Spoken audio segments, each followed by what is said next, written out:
On Tuesday, state lawmakers are due back in Springfield for the start of the fall veto session.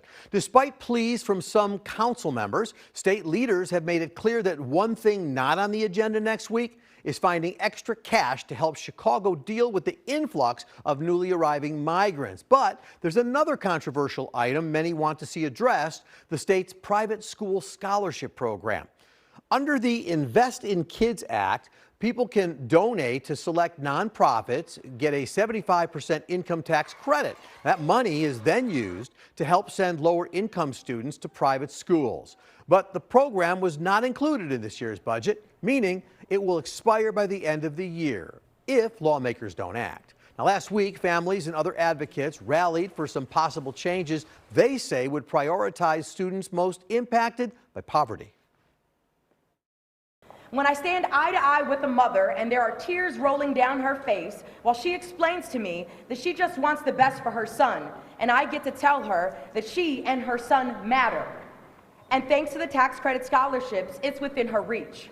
We are changing the lives of Black and brown students on the southeast side of Chicago. Let me be clear. These scholarships give our children the most important opportunity we can ever give a child in life. And that is for the best education they can get to reach their potential and their purpose.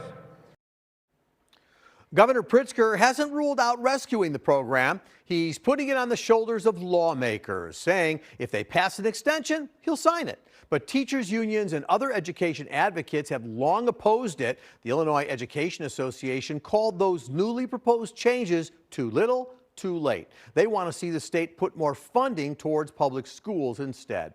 There's been little indication how Democrats who control both chambers are planning to handle the issue.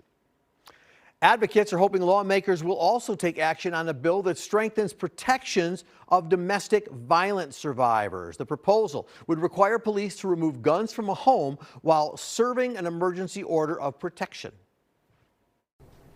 Without this law, the state of Illinois is putting a target on the backs of domestic violence survivors. This policy is the crucial difference between life and death for domestic violence survivors. This bill is named in honor of Karina Gonzalez. Gonzalez and her 15-year-old daughter were shot and killed by her husband in July, even though she had an order of protection against him. The bill's sponsor says there are still some details to be worked out, like who is responsible for enforcement.